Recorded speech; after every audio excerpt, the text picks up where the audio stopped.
Hello, gurias, e sejam muito bem-vindas a mais um episódio do nosso quadro querido diário.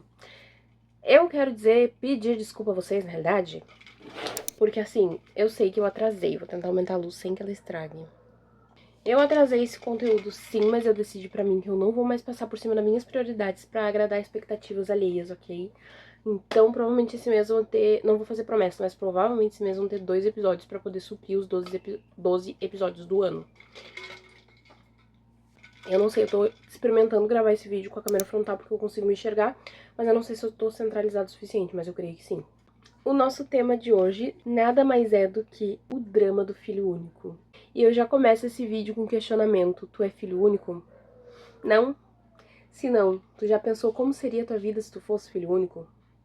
Isso é uma questão que me rodeia. Mais uma vez eu lembro a vocês que eu sou apenas eu, Karen Gabriele, eu não sou especialista em nada e eu só quero trazer o meu ponto de vista sobre esse assunto pra gente poder debater. Esse assunto surgiu lá no TikTok, do qual surgiu uma trend que era assim: quando a pessoa me diz que ela ama ser filha única, mas na realidade eu só consigo imaginar como seria minha vida sem não consigo imaginar como seria minha vida sem você. Aí aparecem lá as fotos das pessoas com seus irmãos e coisa e tal. E aí me surgiu o questionamento: quem ama ser filho único, gente? Porque eu particularmente não amo ser filha única. Tem várias questões que a gente vai debater aqui. Eu estou aqui com a minha cola. Inclusive, temos a solitude aqui bem frisada, porque a gente precisa conversar sobre isso. E vamos começar pelo ponto que: tu conseguiria imaginar a tua vida sem teus irmãos? Se tu tem irmãos? Como seria? Porque eu imagino a minha vida como seria se eu tivesse irmãos. Que eu creio que seria totalmente diferente. Talvez eu não fosse uma pessoa tão sozinha e tão fechada. Talvez eu seria uma pessoa mais gentil com o próximo, que eu digo assim, em questões de dividir as coisas, não seria tão egoísta, tão egocêntrica. Que eu reconheço isso tudo em mim, vocês podem achar que não porque eu transpareço aqui no canal um takezinho da minha vida, mas eu analisando no geral, eu sei que eu sou assim. E provavelmente porque eu fui criada sozinha. Eu não tinha ninguém pra dividir, sempre foi tudo sobre mim, entendeu? Então, se sentir o umbigo do mundo, que graças a Deus tô conseguindo quebrar essa barreira, é muito natural pra mim, porque eu sempre fui. Dentro da minha realidade, eu sempre fui o umbigo do mundo, porque era só eu pra tudo. Mas aí tem o peso também de ser só eu pra tudo. Uma das coisas que mais pesam aqui, a gente entra na questão solitude, ser sozinho, escolher ou ser por influência do ambiente. Provavelmente por influência do ambiente, porque o ser humano. Eu até peguei uma frase aqui de um site, uma pesquisa que eu fiz, que diz o seguinte: o que é a solitude? Eu botei pra pesquisar e coisa e tal. Eu uso o chat GPT pra me ajudar também, tá? Solitude é questão de conforto. O ser humano precisa de outros seres humanos para viver. E nós estamos vivendo numa era digital do qual nós romantizamos a solitude, a solidão. Nós romantizamos, ai, porque eu gosto de ser sozinha.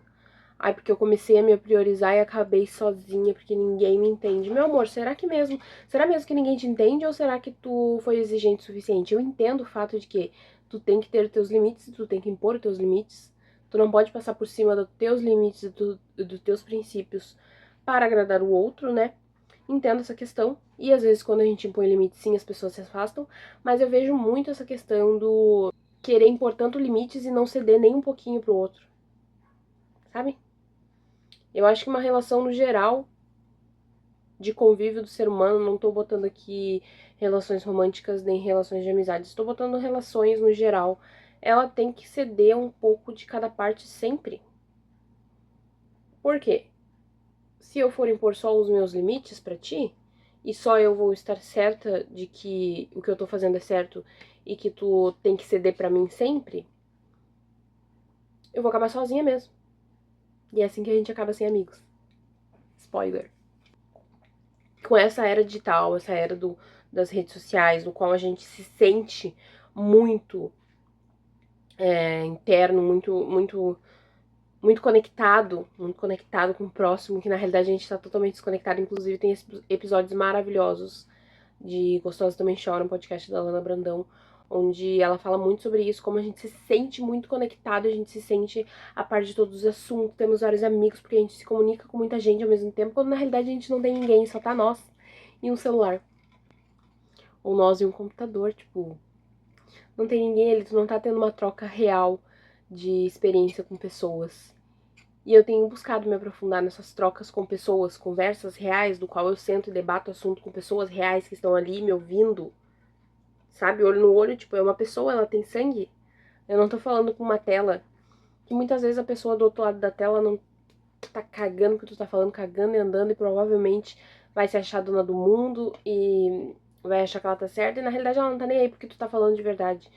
E quando a gente passa a prezar por essas conversas com seres humanos, de verdade, a gente começa a ter trocas e aberturas que provavelmente a gente não teria se fosse só na rede social. Tipo, como que eu posso trazer isso pra vocês? Quando surge um debate numa rede social, que é onde a gente acha que tá tendo uma troca com alguém sobre um assunto muito polêmico, na realidade essa pessoa vai fazer de tudo pra defender o seu lado e o seu ponto, e ela não vai fazer nada pra tentar escutar o teu lado e tentar enxergar pelo teu ponto de vista. Diferentemente de uma conversa ao vivo, pessoalmente, uma conversa de pessoas, sem ser de máquinas, de aparelhos. Uma conversa ao vivo de pessoas, provavelmente essa pessoa vai tentar fazer o melhor para ela entender o teu ponto e tentar entender onde tu tá querendo chegar e tentar enxergar pelo teu ponto de vista.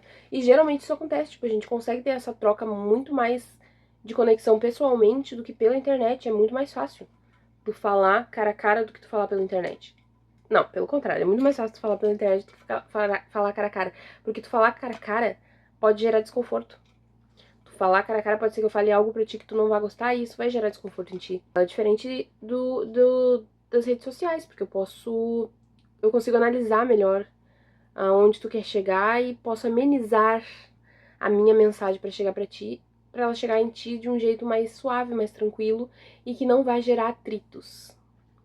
E é por isso que as pessoas preferem as redes sociais, porque elas têm medo de falar as coisas pessoalmente umas para as outras. Elas têm medo de magoar, elas têm medo de, sabe, de se impor e impor a sua opinião. E isso acabou levando nós para um, tequila cavocando. Isso acabou levando nós para um patamar do qual a gente acha que o melhor é ficar sozinho, o melhor é não ter ninguém. Mas eu te pergunto a longo prazo, voltando agora, focando novamente no assunto do drama do filho único, eu te pergunto a longo prazo como vai ser isso, tipo, essa solidão. Se tu gosta, se tu é filho único e tu gosta de ser filho único, como isso vai ser no futuro pra ti? Tu já parou pra analisar? E eu não falo de responsabilidades, porque a gente entra no assunto responsabilidades sobre pais, por exemplo, que vão envelhecer e nós temos que cuidar dos nossos pais, claro, se tu quiser, mas o certo seria nós cuidarmos dos nossos pais. Como vai ser? Inclusive, eu vi e foi um dos vídeos que me deu um gatilho também, além dessa trend que tava rolando no TikTok. Surgiu um vídeo pra mim de um moço falando justamente isso. Infelizmente a mãe dele veio a falecer, mas ele falando justamente sobre isso. A mãe dele tava muito doente no hospital, e ele era filho único e a responsabilidade recaiu totalmente e exclusivamente sobre ele, porque ele era o único filho dela. Ou seja, a responsabilidade de cuidar da mãe no hospital, responsabilidade de trabalhar para poder trazer sustento para casa, porque ele tinha que bancar os medicamentos dela e os tratamentos, a responsabilidade de estar passando por isso só, tipo, sentimentos, tu não ter com quem dividir. E eu sempre tenho essa reclamação, inclusive eu sempre falo pro Matheus sobre como eu me sinto sozinha. Ok, a gente conversa, porque a gente é um casal e a gente tem conversas de casais, mas tem coisas que talvez eu falaria apenas pra um irmão meu. Não sei se ele faz isso, mas seria o certo falar pros irmãos dele, no caso pra irmã dele, porque é a mais velha, né? Porque as crianças não entendem muita coisa. Mas esse negócio de, tipo, eu ter alguém pra trocar, alguém pra ser meu confidente, alguém que vai entender meu ponto de vista, que a gente viveu a vida inteira juntos, entendeu? Cresceu junto, a gente se entende. Eu sinto falta disso, eu sinto falta de alguém pra eu poder reclamar das coisas da vida, coisas que talvez o Matheus não entenderia, mas que provavelmente um irmão, uma irmã entenderia. E eu penso nisso a longo prazo, como vai ser no futuro. Porque quando se tem um irmão, a gente tem tudo nessa vida. É o meu ponto de vista, pelo menos, é família. Claro que as duas partes têm que fazer querer dar certo, mas é família, tipo, vai ser sempre assim, vai estar sempre ali por ti, independente do que acontecer, vai estar sempre ali por ti. Eu acredito muito nessa. Eu vejo muito a irmandade assim. Estou aqui para o que der e vier e para o que for acontecer. E eu fico pensando como seria diferente a minha vida. Provavelmente eu não teria tantos pesos de para carregar sozinha. Em questão de, por exemplo, expectativas. Meus pais colocarem expectativas em cima de mim por eu ser a única filha, eu tenho que dar orgulho. E eu entendo também que quando tem-se um filho, geralmente se cria uma comparação. Mas quando tu é sozinho e esse peso recai somente sobre ti, é pesado, é maçante, é sufocante, é desumano.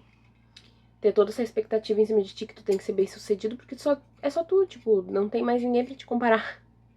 Não que eu goste de ser comparado com os outros, tá? Mas, entende? Eu acho que nesse ponto, somente quem é filho único vai me entender. A expectativa de fazer dar certo e ser perfeito e dar orgulho, porque não tem mais ninguém pra trazer, pra ser o orgulho da família, a não ser tu, porque só tem tu de filho, entendeu? E isso me fez repensar muito sobre ter mais filhos, além da Manuela. Porque no início eu não queria ter filhos, porque eu sei que é uma responsabilidade muito grande, mas eu sempre disse que se eu chegasse a ter um filho um dia, eu teria mais de um filho, pelo menos dois.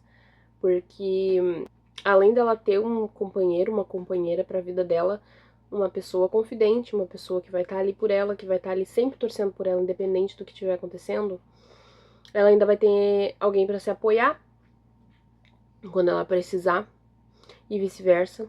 No futuro, talvez seja mais fácil pra ela em questão de não que eu tenha tido um filho porque eu quero alguém pra me cuidar no futuro. Não acho isso. Não acho que é a obrigação do filho, mas eu acho que seria o certo. Pode ser que tu discorde de mim, tá tudo bem também. Esse peso de quando a minha mãe envelhecer, ela vai depender totalmente de mim, eu não vou ter com quem dividir. E é um peso, sim, tu ser responsável por alguém. Não tô dizendo que é um peso ela, mas a situação de tu estar cuidando, sendo responsável de alguém. Eu sei porque eu vivo isso na maternidade. É um peso tu saber que tu é responsável pela vida daquela pessoa e que aquela pessoa depende exclusivamente de ti pra tudo nessa vida. Isso é muito pesado. Criar um ser humano é muito pesado. E tá tudo bem, isso não é reclamar, não. Isso é a realidade. Quem passa pela maternidade sabe do peso que eu estou falando. Não é um peso negativo, mas é uma coisa que é um fato. E o mesmo acontece quando a gente envelhece. E eu também penso a longo prazo. Quando a minha mãe se for e meus pais se forem no geral, e não sei se meu marido vai primeiro do que eu, mas enfim, quem vai estar por mim? Aí tu surge o assunto, tu tem a tua filha. Eu tenho a minha filha, mas ela vai ser sempre a minha filha, ela não vai ser minha amiga. Vocês entendem que este papel não cabe a ninguém, senão a um irmão. Tipo, não cabe. Eu não sei explicar pra vocês, eu espero que eu tenha sido claro o suficiente. Mas este papel de ter um companheiro pra tua vida inteira ali, não cabe a minha filha. Minha filha vai crescer, ela vai construir a família dela, ela vai viver a vida dela, entendeu? Se ela não quiser ter uma família, mas beleza, ela vai viver a vida dela. E pra quem que eu volto? Depois que tudo se for. Posso estar trazendo um pouquinho de ansiedade pra cá, sim, mas isso me causa muita ansiedade. Pra quem que eu volto? Pra onde que eu volto? Quem é minha família? A gente entra no tópico família. Quem é minha família? Sou eu por mim, entende? É muito complexo de se entender isso quando tu é criado com outras pessoas, tu é criado com irmãos e família grande. É muito complexo de tu entender as nuances que tem entre ser o filho único. E por isso que eu disse o drama do filho único, porque realmente é um drama, tipo, é uma novela mexicana. Tu, tu pode construir amizades, mas é muito difícil de tu conseguir construir vínculos profundos com outras pessoas quando tu não tem essa experiência de vida desde sempre, sabe?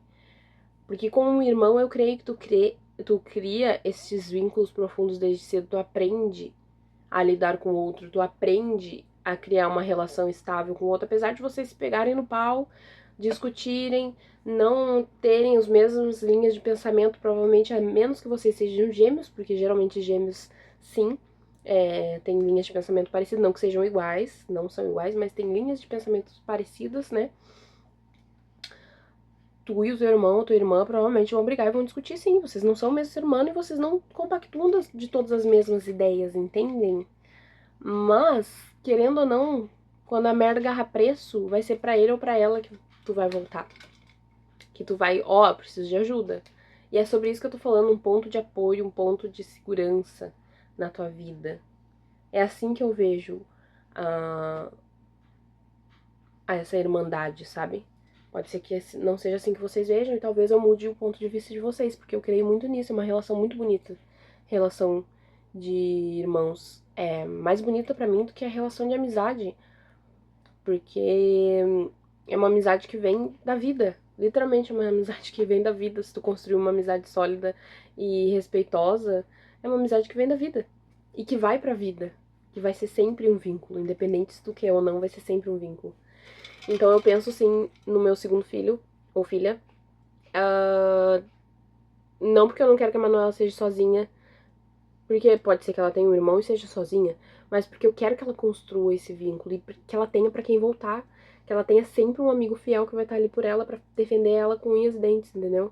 E vice-versa, entendeu? Eu penso mesmo da outra criança, porque ela poderia ter vindo antes da Manuela. E sim, eu penso a mesma coisa dela, ela também vai ter alguém pra defender ela com unhas e dentes o tempo todo. Eu acho que depende de nós, pais, construir uma boa relação entre os filhos. Começando por não fazer diferença de filho. Gente, por favor, se vocês fazem isso, não façam isso. Não faça a diferença dos seus filhos. Porque eu sei que às vezes é involuntariamente, mas tem alguns pais que têm seus filhos preferidos. Não faça isso. Não crie rivalidade entre teus filhos, porque eles, por eles mesmos, são a relação mais bonita que eles podem ter na vida. De verdade. Esse é o meu ponto de vista, era isso que eu queria trazer pra vocês. Pra quem vocês vão voltar, fica a minha pergunta. Com quem vocês contam de verdade? Pra quem vocês vão voltar quando vocês não tiverem mais nada? Vocês já pararam pra pensar nisso? Vocês têm irmãos, estão brigados? Por que não reatar?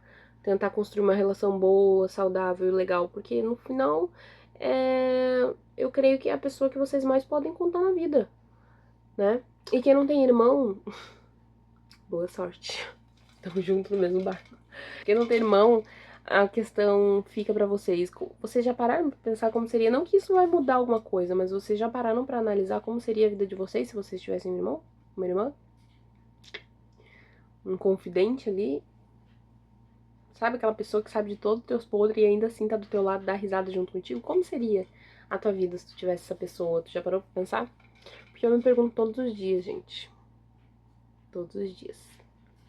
Se vocês quiserem comentar algo sobre, saibam que aqui é um local seguro, do qual vocês podem se expressar. A gente tá aqui pra se apoiar, a gente não tá aqui pra julgar ninguém sobre nada. Então vamos debater sobre com respeito e educação, tá?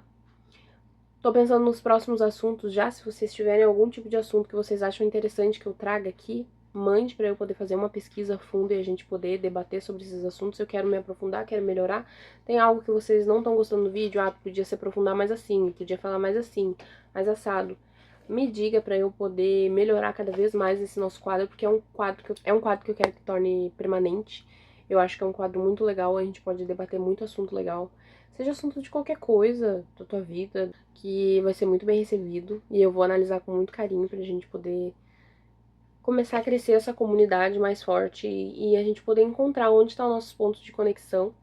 Vou tentar trazer mais um conteúdo deste quadro este mês, pra suprir essa falta que foi no mês passado. O mês passado foi bem corrido, na realidade, porque fevereiro é sempre muito curtinho. E acabei me embananando, mas não vai ocorrer esse ano. Inclusive, vou terminar de gravar esse vídeo aqui e já vou correr pra fazer o roteiro do próximo vídeo, porque eu já tenho alguns assuntos salvos. Mas eu quero a opinião de vocês, sim, pra trazer novos assuntos. Se cuidem. Cuidem da cabecinha de vocês. Um beijo. E até o próximo vídeo.